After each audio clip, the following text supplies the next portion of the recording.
Halo semuanya, aku Lulu. Apa kabar kalian semua? Aku harap kalian baik-baik aja dan sehat selalu ya. Nah, gimana nih masa self quarantine-nya? Apa udah mulai bosen di rumah? Udah mulai jenuh? Atau biasa-biasa aja, senang-senang aja gitu kayak di rumah? Hmm, kalau aku sih, aku udah mulai bosen ya. Kayak bingung mau ngapain gitu di rumah dan pengen main keluar. Tapi aku punya tips nih dan aku ingin ngajak kalian untuk berimajinasi mengatasi rasa jenuh dan bosan selama self quarantine. Tapi imajinasinya nggak hanya sekedar imajinasi doang gitu. Tapi aku pengen ngembangin imajinasi itu menjadi sebuah cerita. Nah, simple tapi bisa meningkatkan kreativitas juga nggak sih?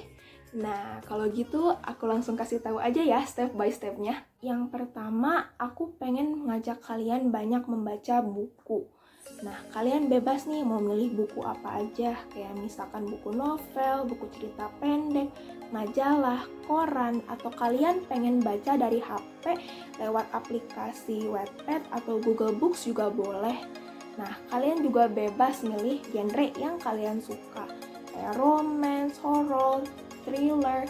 Nah, bisa banget. Tapi kenapa sih aku lebih milih membaca buku daripada menonton film? Nah, kalau menurut aku nih, membaca buku tuh jadi kayak meningkatkan daya imajinasi kita. Kenapa? Karena kan di buku tuh kita hanya dikasih tulisan doang, nggak ada gambar, nggak ada ilustrasi.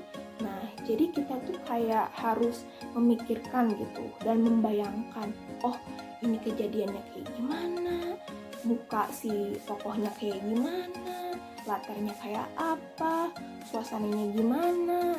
Nah gitu, berbeda dengan film. Kalau di film ini kan kayak dilihatkan gitu, oh ini si tokohnya lagi lari, oh ini latarnya tuh ada di Paris misalkan, oh ini situasinya lagi tegang nih soalnya lampunya mati semua dan pintu-pintu tuh dikunci. Nah, contohnya kayak gitu kalau di film. Jadi, aku lebih milih membaca buku karena bisa meningkatkan daya imajinasi dan juga kemampuan bahasa.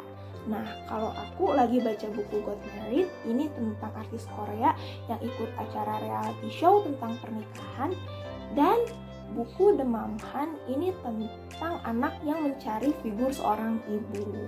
Nah, kita langsung ke step kedua ya guys. Di step yang kedua ini pasti kalian udah banyak membaca dong, dan kalian juga pasti udah dapat gambaran-gambaran tentang ceritanya. Nah, coba deh kalian gabungkan ide-ide dari cerita tersebut menjadi suatu kerangka. Aku kasih tips untuk lebih mudah menuangkan idenya dengan cara menuliskan di kertas selembar gini atau di buku, bebas di mana aja. Contohnya, aku udah dapat nih ide tentang seorang anak yang menginginkan figur ibu dari cerita The Mom Hunt yang aku baca sebelumnya. Aku tuliskan, udah gitu juga aku pengen menggabungkannya nih dengan cerita acara reality show dari buku Got Married. Aku juga menuliskan idenya di sini. Per poin aja guys, nggak usah langsung cerita gitu, pokoknya santai aja dulu. Nah, ketika poin-poinnya nih udah rinci gitu, udah banyak, kalian bisa nih menggabungkan poin-poinnya tersebut menjadi suatu cerita gitu, cerita awalan misalkan. Terus kalian juga bisa nih mengembangkan cerita tersebut dengan menambahkan konflik di dalamnya. Terus kalian juga bisa menambahkan atau mengembangkan, oh ceritanya pengen ada surprise-nya gitu. Di step terakhir atau step yang ketiga ini, setelah kalian membuat sebuah ceritanya, kayak misalkan, oh aku udah buat cerita awalnya nih, aku udah buat cerita konfliknya nih, coba deh kalian menyusun cerita-cerita tersebut menjadi sebuah cerita yang padu gitu. Nah, untuk mempermudah menyusunnya, aku lebih suka mengetiknya di laptop kayak gini. Soalnya kan takut gitu ceritanya menjadi panjang, dan kalau nulis kan pasti capek ya.